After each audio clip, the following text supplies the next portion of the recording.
What do millions of Americans and 4 U.S. presidents have in common? They all get a better night's sleep in Boll & Branch sheets. Their best-selling signature sheets are made with the finest, most luxurious 100% organic cotton and get softer with every wash. Right now, get 15% off your first order at BOLLAND branch.com with promo code LUSH with free shipping, free returns, and their 30-night worry-free guarantee. Exclusions apply. See site for details.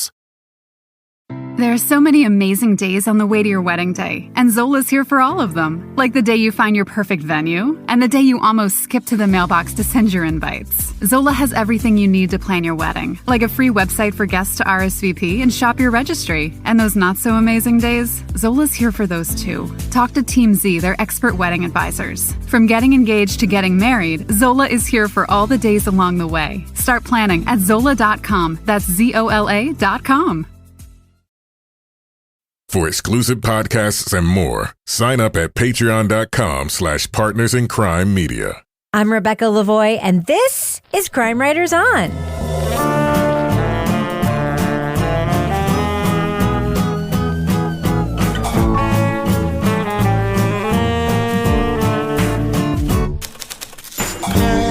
Crime Writers On is the original true crime review podcast that digs into true crime, pop culture, other podcasts. And on this episode, as a teen, people said her house was possessed by spirits. As a young mother, they say she killed her daughter. Were either things true? We'll talk about the Hulu series, Demons and Saviors. Joining me to get that done and more is true crime author, TV journalist, and host of the These Are Their Stories podcast, my husband and love of my life, Kevin Flynn. Hey, Kevin. Hello, Rebecca. Also with us is private investigator, certified pet detective, resident cat lady, and author of The Final Curtain, Laura Bricker. Hey, Laura. Hey, and now I'm an avid hiker. Well, not really. I've done one hike now. How do you define avid? One. I did one hike and a half hike. Okay. I'm a cookie addict. I had one. I'm definitely a cookie addict. Yeah. And finally, our captain of all things cynical, the author of the City Trilogy of novels, host of the Strange Arrivals podcast, and our Patreon Deep Dive Book Club podcast, Toby Ball. Hey, Toby. Hello, Rebecca. So, Kevin, this is obviously a brand new episode of Crime Writers. It's obvious to us all. What is coming up on our next program? So, on Thursday, we've got another CWO classic. In this rewind, we're looking at the classic documentary Abducted in Plain Sight. All right. And then what? Then on Monday, we're going to be doing a new review. It's for the new Leon Neyfakh Audible Originals podcast. It's the next season of Fiasco. It's called Fiasco Vigilante. All right. And we are coming pretty soon to the end of our summer schedule, right? Yeah, just a couple more, and then we're done. And then it's back to school. Back to school time.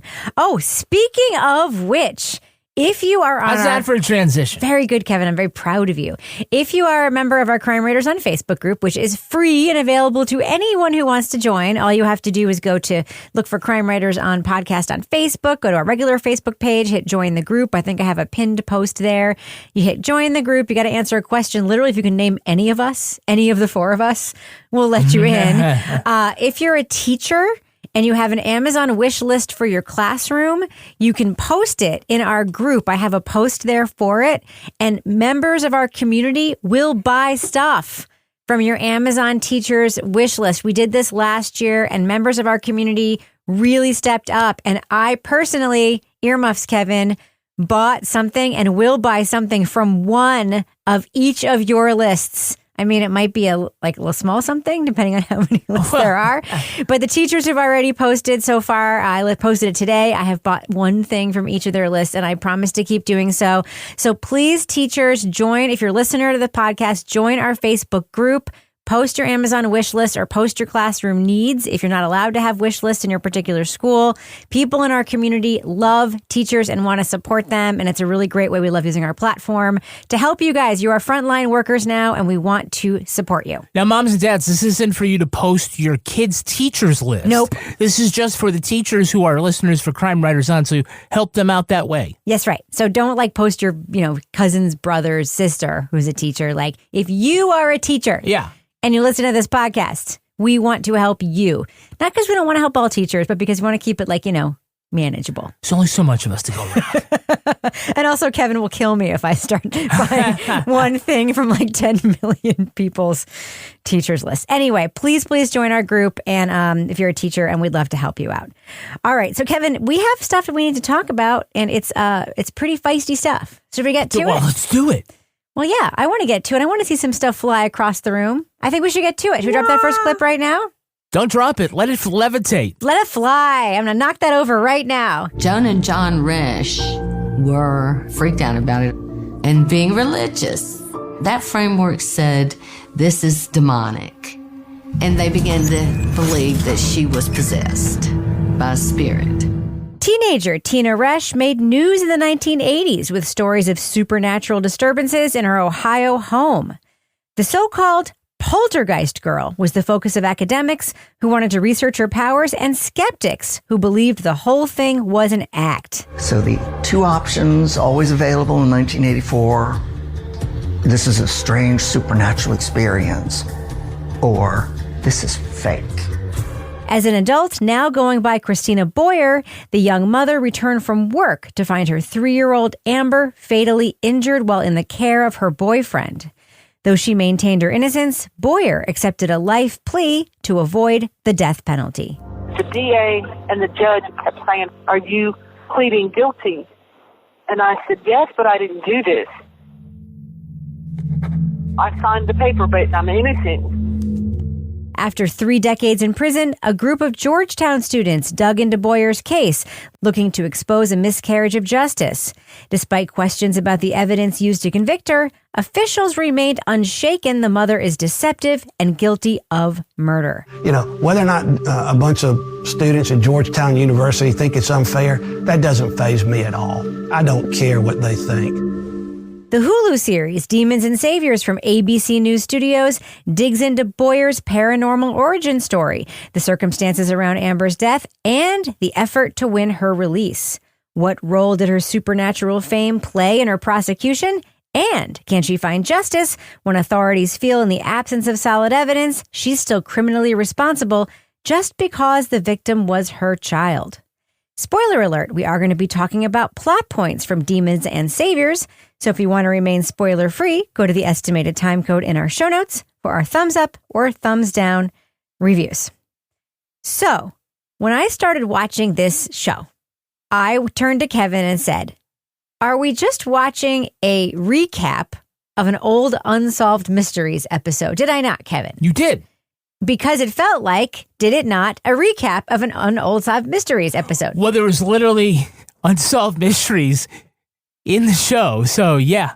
Yeah, the first episode of this show is bonkers. Toby, what did you think when you started watching the first episode of this show? Yeah, it's just kind of a disaster. Like, it's clear that there's nothing going on. Like, there's never anybody who sees anything who's not either her or her family. Like, all the stories you get from people are, you know, we've waited around for a while, nothing happened, and it's right as we were leaving to go. Like, suddenly we heard this crash and we looked over and some forks were on the floor. Or, you know, they'll set up a camera and the stuff will happen off camera.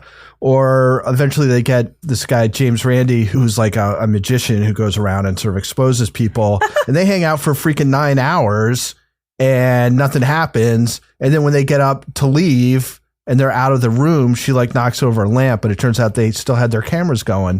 What Christina Resch did not know was the cameras were still recording, and they very clearly caught her grabbing the lamp and knocking it over. You know, it's pretty clear that there's nothing actually sort of paranormal happening, and what you're really watching is a girl who's sort of isolated and being abused. Like, they talk to somebody who's a friend with hers in high school, and they talk about how she was sort of desperate for attention and for like personal connection.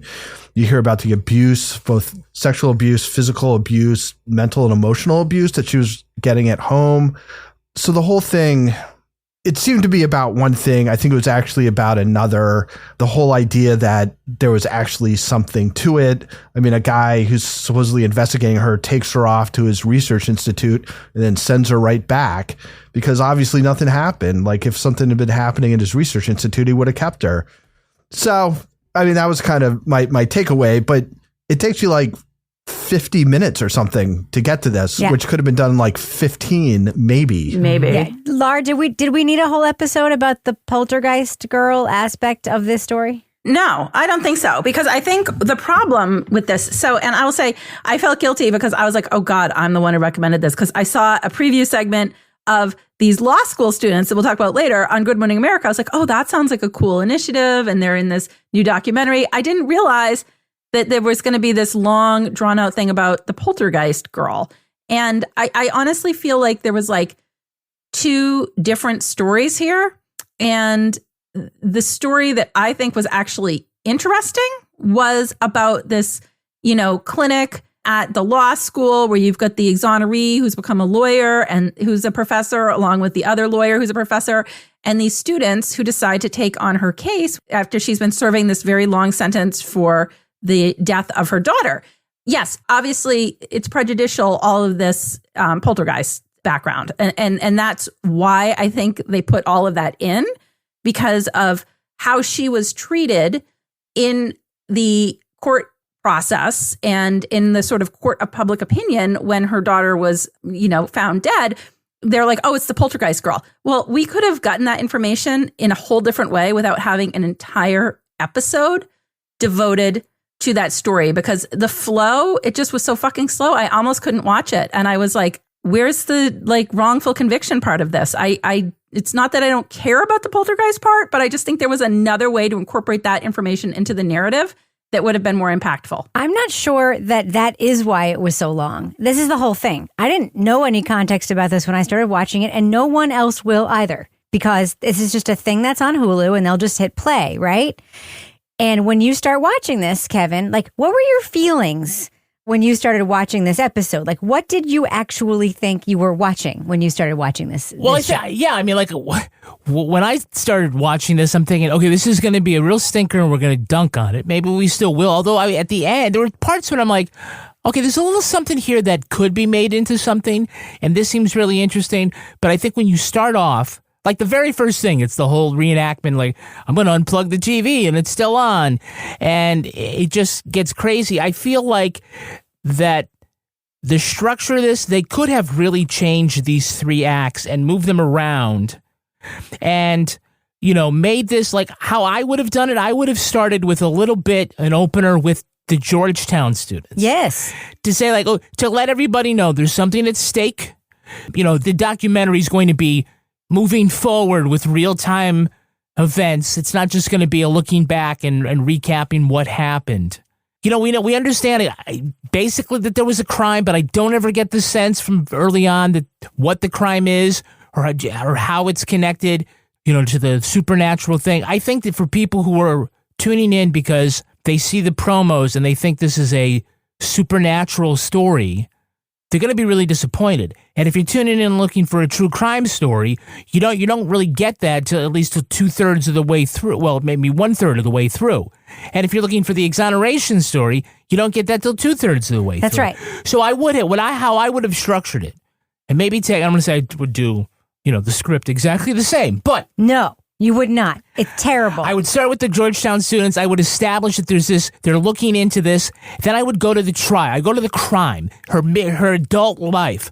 What happened? And that would be the first episode. And it ends with, why are they so doubtful of her? Yes. And then the second one is this whole poltergeist story, whole side story. Because it turns out the reason they think she's a liar is because, cut to cliffhanger, girl knocking over a lamp, she was the poltergeist girl. And you're like, what? Yeah, that would have been so much more impactful. If you're doing a story about a murderer who, when he was a kid, was the balloon boy, you got to include that. What's the balloon boy? Remember the kid's like, oh, he's lost in a hot air balloon, and they're chasing the hot air balloon. He was hiding in dad's attic the whole time. You don't remember that story? I don't think I know that story. Oh, you know that story.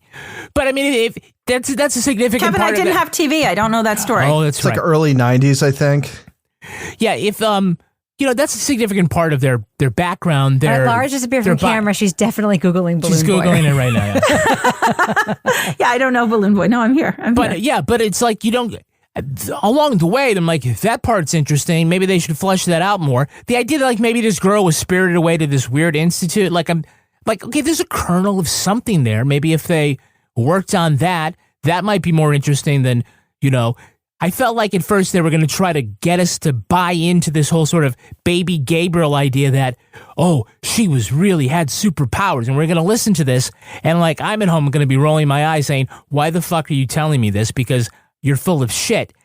And, because, of course, here comes the medium who's going to come in and say, oh, there's strange things there. Carol Ann! But then eventually he says, no, there wasn't anything happening there. And everybody kind of says, yeah, no, this was fake. And like that actually added credibility to the whole thing to me when they just said, nope, that wasn't what was going on. But here's what's so fucking stupid about it.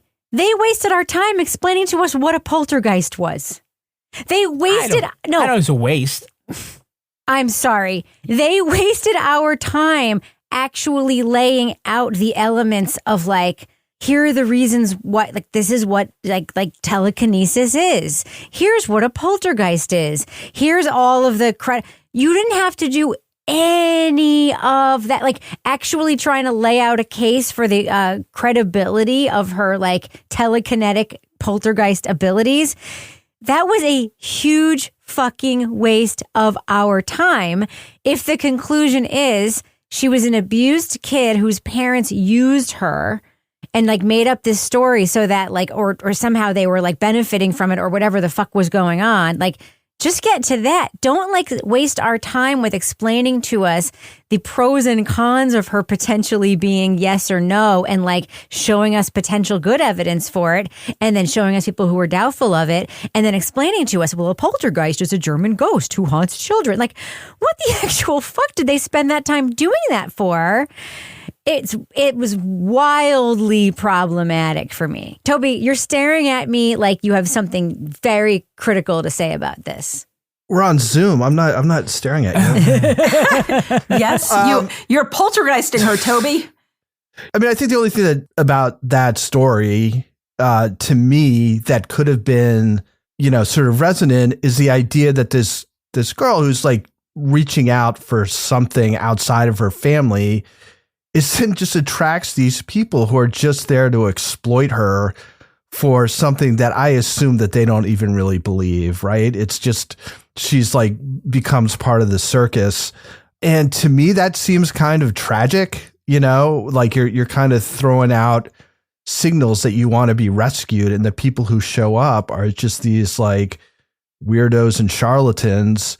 And they kind of give her 15 minutes and then, they send her back. That was like a 10 or 15 minute little segment that went on for a whole freaking episode. And they didn't even, like, you don't come away with what I think is important about that in her life. You come away with wow, that's kind of weird. And then she kind of moves on to things. So. Yeah, I mean, as Kevin pointed out in his notes, they do recreations of Unsolved Mystery recreations. Yes, we see the clips ludicrous. from the original Unsolved Mystery show, and then with their recreations, they're dressed like the actors in the Unsolved Mysteries recreations. Yes. It's like so meta. Yes. It'd be like me saying, okay, we're going to do a segment in the business section where we're just going to talk about how we're going to get people to listen to the business section. Yes. So, Kevin, should we just cut to the business section then? See, I'm already in the business section. I'm already so working 3 levels below, man. It's incept business sectioning. Yes. Yes. It's incredible. Right now, if you go to patreon.com/partnersincrimemedia, you can listen to the 200th Crime Writers on After show. Wowzers. In the 200th edition, Laura is going to be talking about her most recent trip to the Green Mountain State, Vermont. Yeah, and I'm just going to say there were some things in Vermont that weren't there the last time, like take and bake cookies. Take and bake? Yes. Take and bake Just cookies. leave it there. You take and then you bake them. Just leave it. All right, we'll leave it right there. No, that's not what that means. Take and bake. Oh. All right. Kevin's so adorable. I'm adorable. We're literally about to fly to Denver, and he's going to be like, what's that store with the leaf on the door? Oh, man. Are they so Is that plants? a shamrock? Yeah, exactly. There's a lot of nurseries in Denver. I'm going to turn into Bill Rankin and be like, wow, look at all those people. They look so happy. They look so calm. They look so calm. They're eating cookies. Why are they eating so many cookies? Can I have some of your brownie? Toby is doing a new episode of Toby Ball's Deep Dive Book Club. He had a recent discussion about a book about journalism and a great journalistic panel. Tell us about that, Toby. Yeah, it's a book called In the Mouth of the Wolf, which is about a sort of crusading journalist who's murdered. Mm-hmm. She investigates like everything in the Mexican state of Veracruz, but it's this very harrowing story, which ends up in her death. But I had a great panel of journalists: Meg Heckman, Simone Paget, and Maggie Freeling. We had a really interesting discussion. It was great getting their kind of perspective, both on the book and about sort of the issues facing journalists in the U.S. and to, I guess, a lesser extent, Canada, in this sort of new atmosphere of distrust towards journalists that's kind of been fomented in the last 7 or 8 years.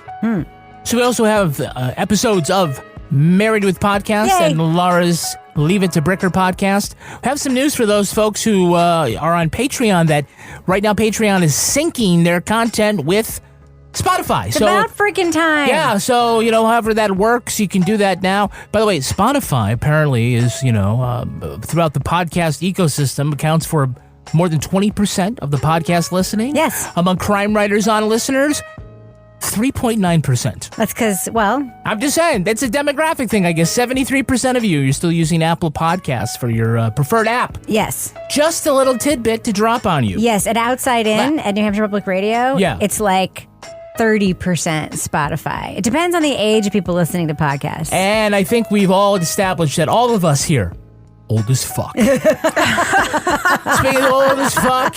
My birthday's coming up. Oh, okay. Mine too. When? September 16th. That's still a far way away. Come on. Yeah, When are you, I'm excited. Mine is, as people are hearing this, it's in 2 days. Oh. Happy birthday, Happy Tobes. birthday, Toby. We're going to be partying it up in Denver. That's right. Not we. Lastly, in Partners in Crime Media World, we have the new episode of These Are Their Stories, the Law & Order podcast out. We're looking at a classic episode where the guest star is Hayden Panettiere. And she's playing a teenage girl who goes from wearing the colored sex bracelets to dating guys to becoming a prostitute to becoming a child porn star. That's right. And like within 6 months. It's a accelerated program. So And she never goes to the Save the Cheerleader, Save the World part of her career. no, that happens later. That happens later. It's quite the episode. 6 months ago, she was just another 15-year-old. Till she started hooking up with half of Queens. After that, it's no big deal to have sex for designer clothes or prostitute yourself in a hotel. She ends up as Trudy Strutt's porn star. She ends up dead on a roof. All right, so Kevin, before we end the business section, do we have any Patreon patron saints of the week this week? Our Patreon patron saints are Audrey Smith and Angela Joyner. Bless you. Bless you, Angela. Bless you, Audrey. Thank you for supporting us on Patreon. Thanks to everyone who does. Thanks to those of you who don't and just listen to the business section anyway. We really appreciate you, and we really appreciate everyone who's out there right now. Kevin, does that end the business section? This ends the business section. I'm going to go ahead and fade that music out right now. Rebecca, are you ready for a demonstration of the marketing power of dynamically inserted advertising? Always. No en español? We? Well, fall is right around the corner, and HelloFresh is here to help you plan for a busy season ahead with tasty dishes delivered right to your door.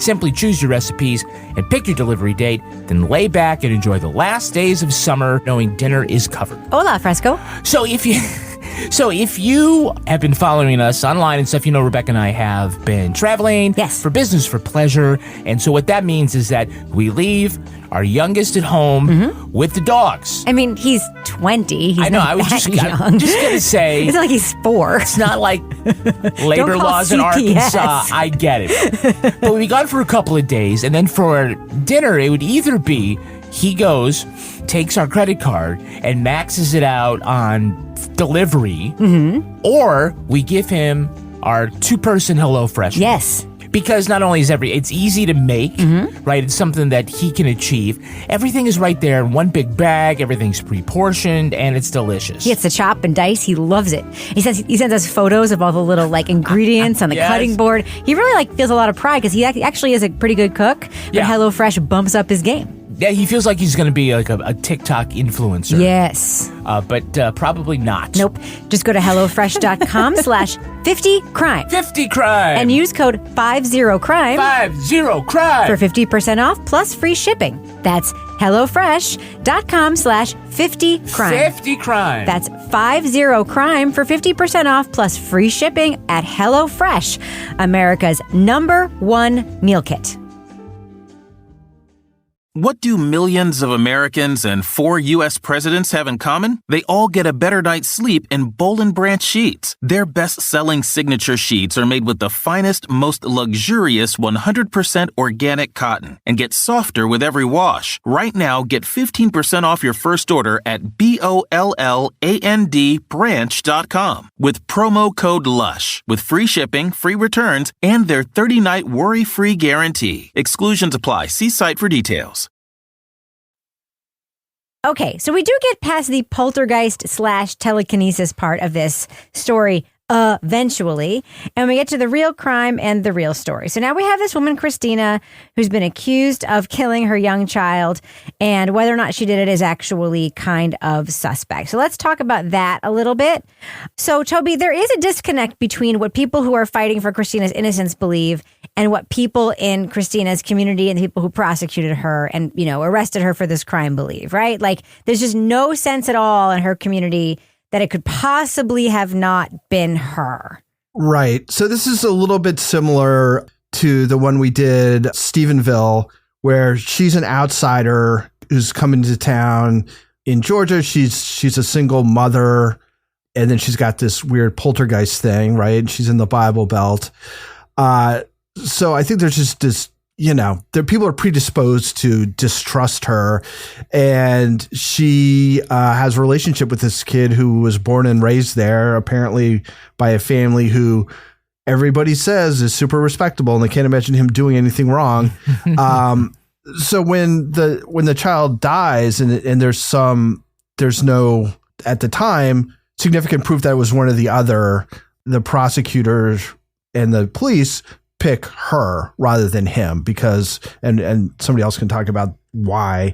But I think what's kind of interesting to me, and which I don't feel like they really have the guts to really explore in this, is that she's going to be facing the death penalty if she goes to trial and they lose. So her public defender basically is just like, you'll get life, but we'll save you.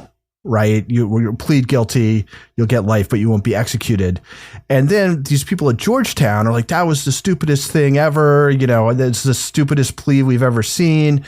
And to me, what the most interesting part of this whole thing is that you've got this prestigious law school, and then you've got this sort of rural Georgia county, and you've got the people in Georgia clearly assume that she will be found guilty and executed if she doesn't plead.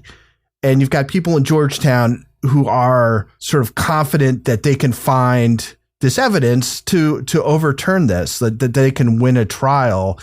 And I thought that was the interesting thing, right? And they don't, you kind of see it, but there's heroes and villains. Yeah. The way this thing is set up. Demons and saviors. I'm not even sure it's law school. I think these are undergrads, right? Undergrad, yeah. But it's a professor. It's a professor who's sort of running this whole thing. Right. And there's this sort of sense of I will say, I think that the Georgetown students and this class is very interesting. I think Marty Tankleff is a really interesting guy. I remember his case. I've talked to him on the Undisclosed podcast. It's all very well-meaning and it's all really good and stuff, right?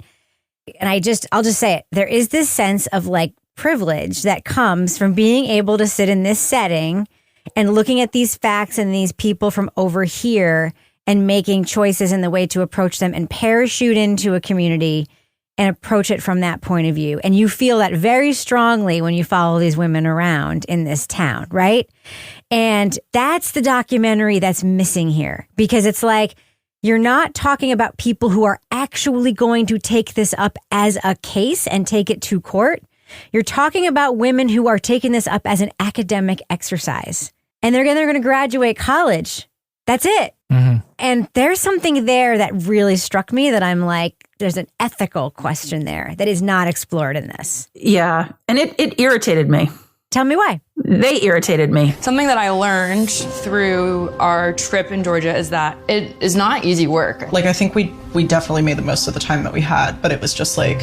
We maybe would have been able to get some answers to questions that we just weren't really able to dig into. Again, I would obviously love to have more time. Well, as somebody that works in the criminal defense world, I'm like, yes, okay, anytime you have somebody that's willing to put in effort to try to bring new attention to an old case, especially a case where you think there might be a wrongful conviction, I'm like, good for you. That's a lot of work. But I felt like there was just this disconnect, like some of the questioning, like I would watch them go in and I'm like, yay, they're doing this. This is so exciting. And I'm like, they're so out of touch because they would go in to sit down and talk to somebody and they really didn't have the legal background or the world experience background or anything really in my, way, just my impression watching them to really give this credibility in terms of knowing what they were doing. And I don't mean that like in a way to like slam them or like diminish their enthusiasm for this case or the 3 years of work they put in. I was just kind of like, oh, like, here's this woman in prison who is so excited that somebody's finally taking on her case.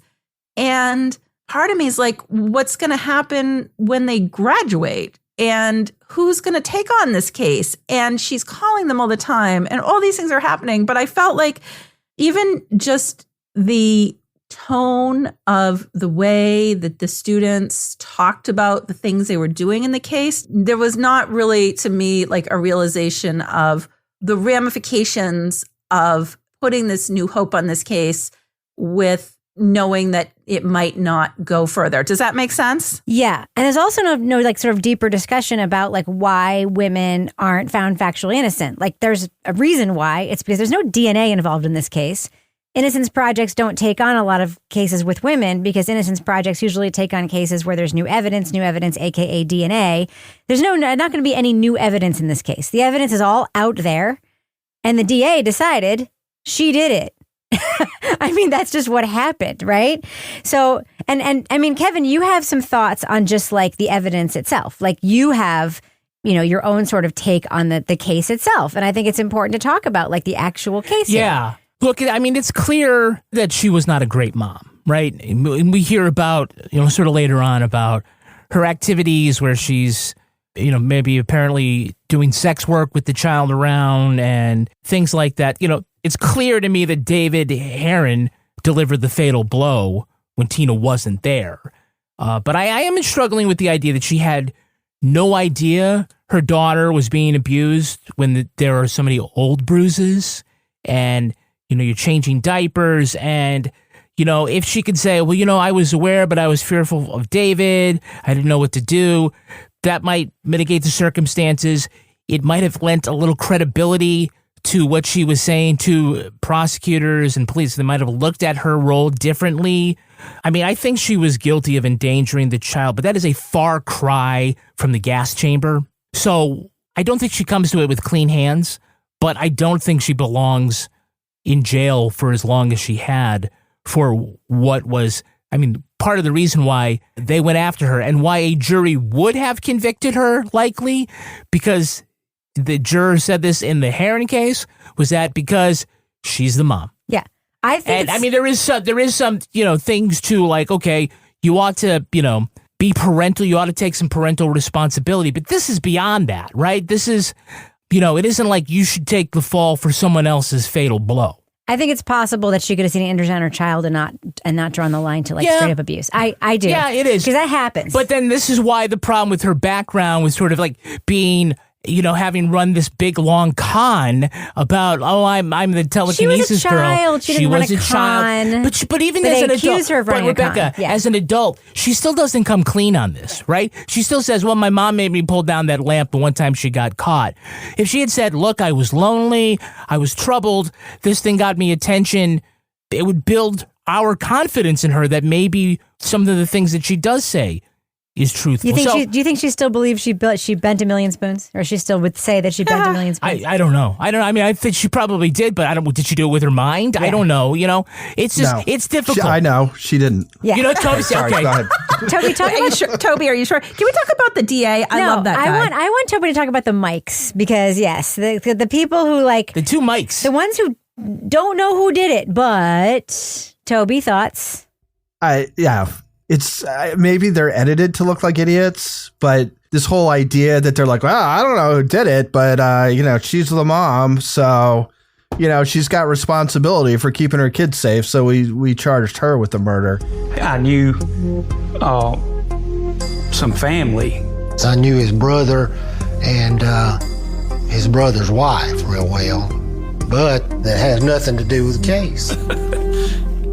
She wasn't fucking there. Like no one is disputing that she wasn't there. That's what's so wild about it. Yeah. So I don't know. I mean, what do you do with that? I guess like who looks at that? It's like, wow, that's some clever policing. I thought the DA was a little douchey. Had a little more reasonable take on things. Not that I agree with him, but he at least was sort of forthright in what he was talking about. Like he was just very honest in a way that I think later they run into somebody else who's representing the county or the state or whatever, where I don't think he's being particularly honest. But I thought he was interesting. I just felt during, I guess, the last episode or maybe the last half of the last episode, I just thought, with all this stuff, they could have made a kind of really interesting or subversive or sort of undermining what we expect from these things by showing that coming in as I'm going to save this person from this horrible injustice that was done, and really interrogate whether what happened was an injustice or what happened was a clear-eyed defense attorney who'd been there for a long time saying, this is what we have to do to keep you from being convicted and put to death, because that is what's going to happen. And that's just knowledge of my community or whatever. I think if you had really looked at that dynamic a little more carefully, I think that would have been a pretty interesting show. Instead, this is like, how many shows have we seen like this? She's wrongfully convicted and some people are trying to get her off. But beyond the poltergeist thing, I mean, the only thing I can think about the poltergeist thing is it is a hook to bring people in. Because otherwise, I mean, which is not to denigrate her experience or whatever, but this is the kind of thing we've seen again and again and again. Yeah, no, I completely agree with you. I would have loved to have seen some questioning too, like the camera turned on the Georgetown students and saying like, how many domestic violence victims have you talked to before this case? How many times have you visited, a rural community in the South and interviewed people involved in a case like that? The answer would be probably, I can't say for sure, like this is the first time. It's funny because I had mixed feelings about what I was going to say about this coming into it. And the more I think about it, like all the material really is here to make something kind of fucking great if it were rearranged and like with a different eye kind of put into it, like making a murderer inside out. And you probably do have a woman in the middle here who should not be in prison. And it's just being mishandled now two ways, right? It's being mishandled by the people who put her there. And the innocence way that it's being done is being done like in such a superficial way that it's probably not going to fucking help her. It's really interesting, actually. Maybe the resentencing issue. I mean, that's certainly the only path she has. I don't think. Well, do you think that guy's going to actually do anything?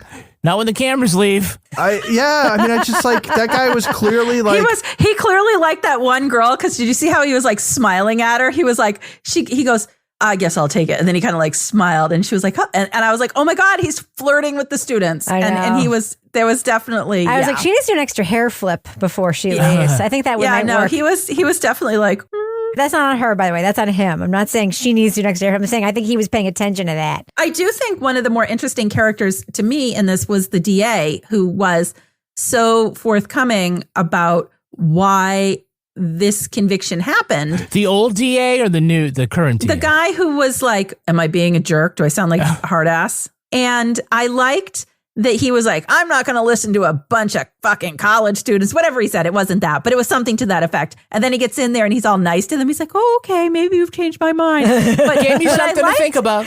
I think mainly this is a fact-driven request from what I'm gathering from y'all. So, yeah, I can do that. I think that's a duty of mine. So, I'll engage in a thorough review. And I was like, yeah, okay. I was like, I appreciated how blunt he was, but yes, I think there's probably issues in this case, but like the thing that was, I think, super bad fact was that fucking creepy old dude videotaping himself with her having sex, and the little girl is just like wandering around, and it was like she needed money, so she's having sex with this creepy old dude. But that was first of all, why is he videotaping everything? And I can tell you that one. Toby coming with the Captain Obvious throughout the episode. I love it. I don't know what to tell you. But why is it? But why do we have it? That's the real question. Like, why isn't that in secret somewhere? Who had to go through all of it? Oh my God. It's like listening to jail calls when people are having phone sex. No, thank you. So I just feel like there was a lot of information about the case.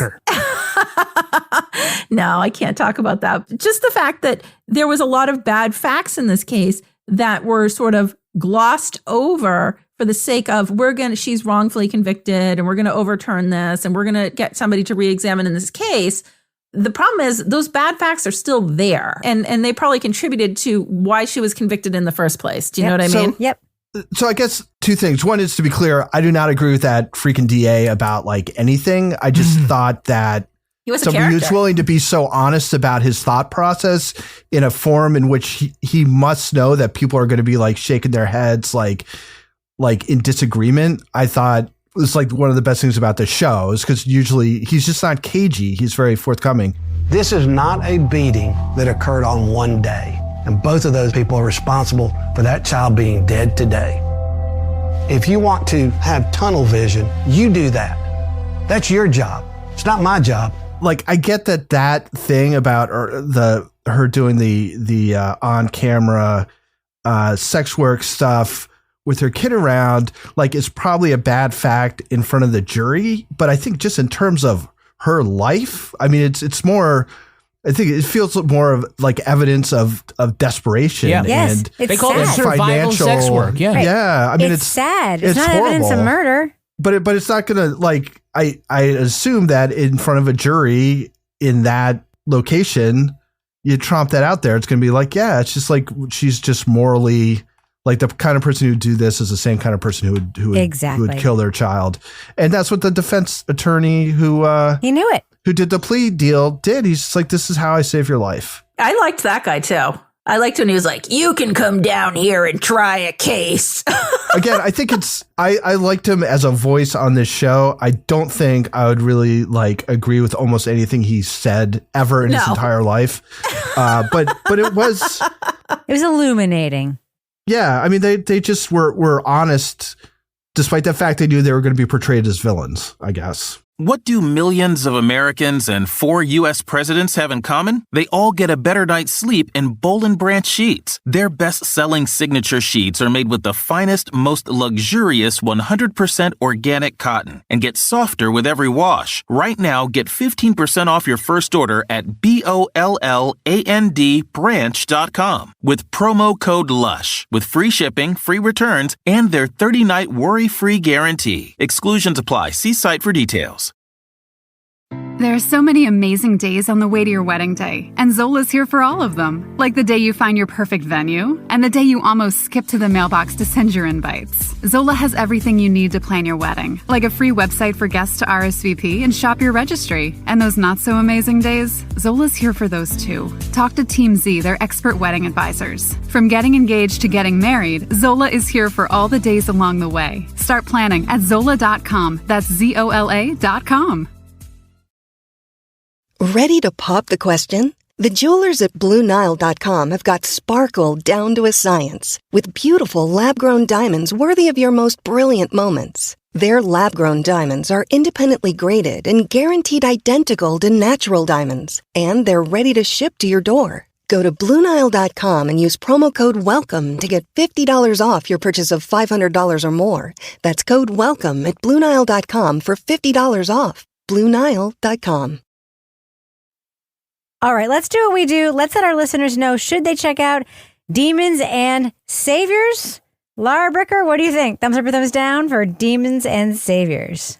Well, going into this episode, I thought I was going to be like maybe a mild thumbs up just because of the fact that I liked the part of this about, here's this college, clinic for students to examine potential wrongful convictions. And I always like seeing those sort of initiatives. But this 3-episode documentary was so disjointed to me.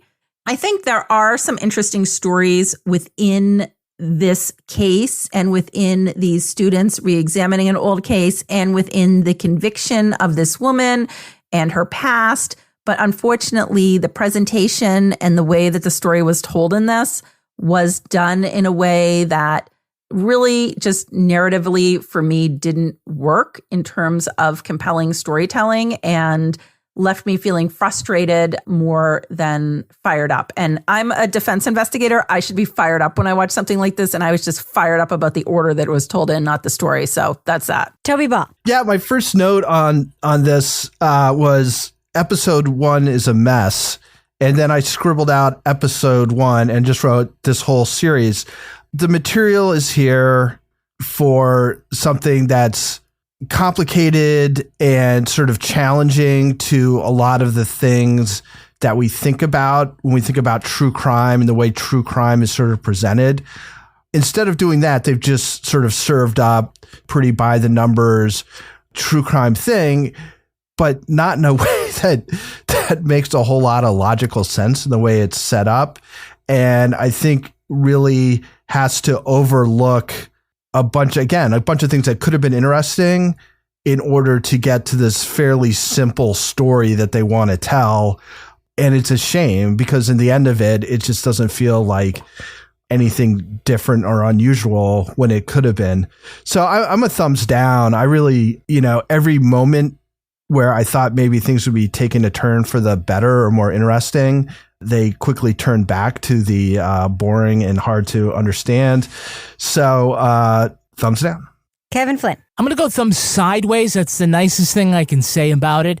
I think we have seen true crime crossover genre things. We've seen true crime in politics, true crime in sports, true crime in Hollywood, true crime in rock music, different things like this. True crime, paranormal, okay, we'll give it a swing. I just feel like they had a lot of elements here of something that actually wasn't bad. And I think even despite itself, there are times that stuff came up and it was interesting and perhaps compelling.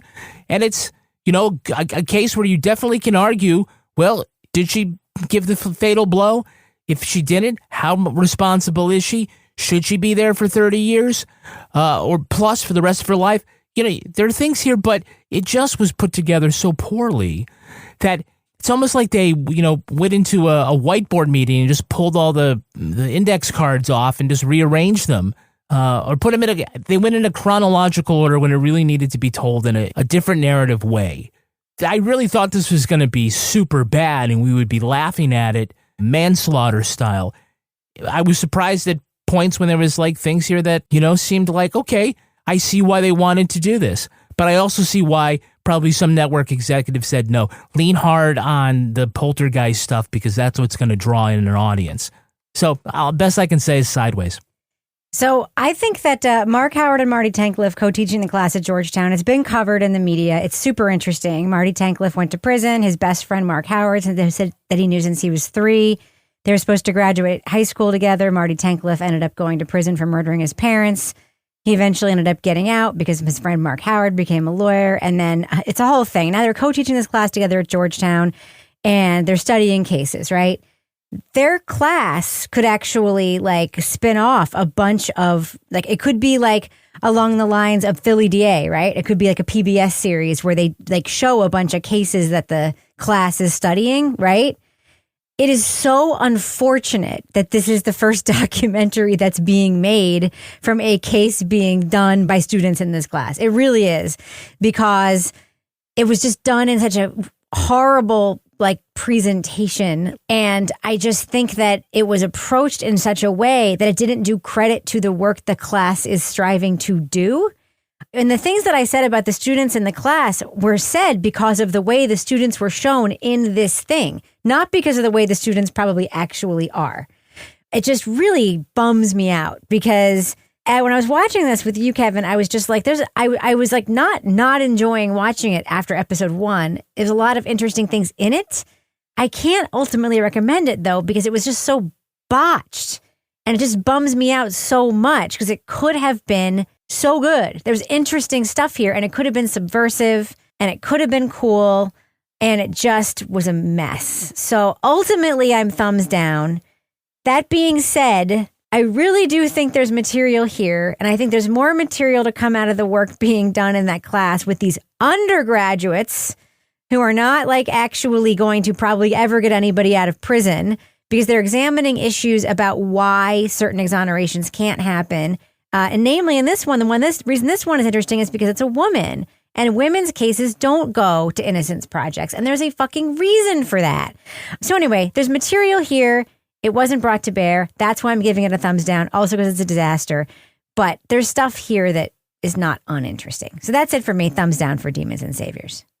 All right, now it's time for my favorite part of the podcast, a little something I like to call the Crime of the Week. Crime of the Week!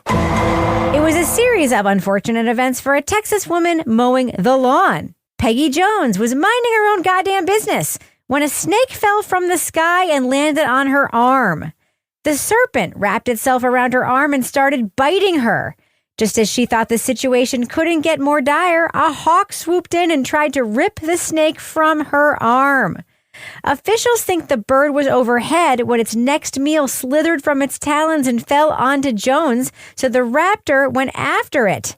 What happened next was a nightmarish scene of fangs and feathers, which took the screams up to another level. Jones says it took 4 attempts for the hawk to wrest the striking snake from her forearm and fly off for good. The 2-pronged attack left her bloody, bruised, and bit, but not seriously injured. It also gave birth to the first horrifying case of ophidioorthinophobia. Panel, how unlucky can one person get? What is the next 1-2 series of unfortunate events that we'll hear about? Laura Bricker, what do you think? Honestly, you really can't top this one. My friends and I were out at dinner last week and Chocolate Ann was like, girls, have you seen this story? And I'm like, this is like my worst nightmare come true. And I can't imagine anything worse than a snake coming and landing on my arm. And if you saw the pictures of this lady's arm, oh my God. Also, I watched a video of her giving an interview and she said she prayed to God. She prayed to God and God delivered the hawk to her to save her life. So you can't top this. This is like a horror movie in real life, people. You mean God delivered the hawk that had just actually dropped the fucking snake on her? Yeah, the hawk saved her. I don't think she said Peggy that's what she said. understands how God works. Peggy was like, I prayed to God and God brought the hawk to save me. Like, okay, Peggy, but what a fucking nightmare. Do we need to point out that your friend Chocolate Ann is a chocolatier? Yeah. And that's why she has that name? Yeah, we probably should. Toby Ball, what do you think is the next 1-2 series of unfortunate events we'll hear about? Oh, I was turning back the clock to when, I'd be carrying my big thing of chocolate and I'd run into somebody who's carrying their vat of peanut butter. Yeah. And, a new flavor was discovered. I think there's something I saw in The Simpsons. It'd be like falling through a razor blade factory and then falling through a lemon juice factory. I was thinking sometimes you breathe in a fly. Yeah. What if then you breathe in a spider after breathing in the fly? Or what if you ate a turducken and then had turdiarrhea? Turdiarrhea. That's what I was thinking about. What if the white paint falls down the back of the black cat and then Pepe Le Pew jumps out? That's true. All right, that's going to do it for us. Before we go, Laura Bricker, do we have a cat of the week this week?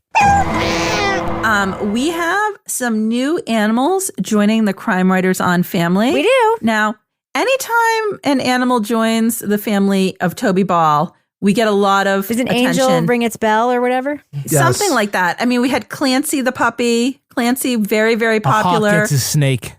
The hawk gets a snake. Clancy the puppy. And now we have Lucifer and Kimchi. Nice. Toby, can you tell us about them? Yeah, Lucifer goes by Louie, apparently. My son good idea. just moved into a new apartment with a buddy of his from high school, and the buddy has just adopted these 2 kittens named Louie and Kimchi. Kimchi is an orange cat. It's a little bit smaller, and Yes. Lucifer or Louie is all black. We actually met them last weekend. They were very fun. Did a lot of running around and playing with different things, and then went back into their room and ate. Perfect. Yeah, so That sounds like that's a good night. 1-2 punch. so that's the deal. That's Louie and Kimchi. All right, so Laura Bricker, folks want to reach out to you and pitch any kind of animal to be the Crime Writers on Cat of the Week. How can they find you online?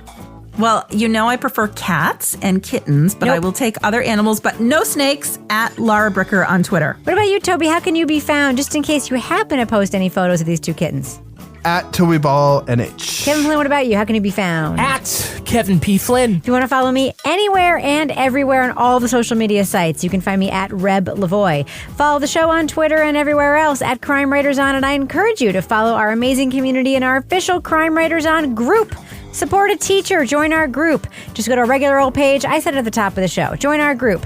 Get episodes early and ad-free at patreon.com/partnersincrimemedia. You can hear it on Spotify now. You'll also get the Crime Writers On After Show, Married with Podcast, Laura Bricker's Leave It to Bricker podcast, and Toby Ball's Deep Dive Book Club podcasts. Our theme song was composed and performed by Ty Gibbons. Our line editor is the wonderful Livy Burdett. The executive producer of this program is Kevin Flynn. He's sitting right next to me. This show was recorded in the Treehouse Yoga Studio above the Mockingbird Cafe in Bay St. Louis, Mississippi studio, otherwise known as Studio C, The Closet, in our New Hampshire basement where ghosts also throw lamps and telephones around, but only when no one is looking. What was that? On behalf of all the crime writers, thanks so much for listening. We will catch you later. The problem is when I'm not paying attention and I just shut it fast and it doesn't shut all the way, there's like enough of a crack that the cats can try to push it open to escape. And that is why it is problematic. Yeah, you don't want cats taking advantage of your crack. Easy.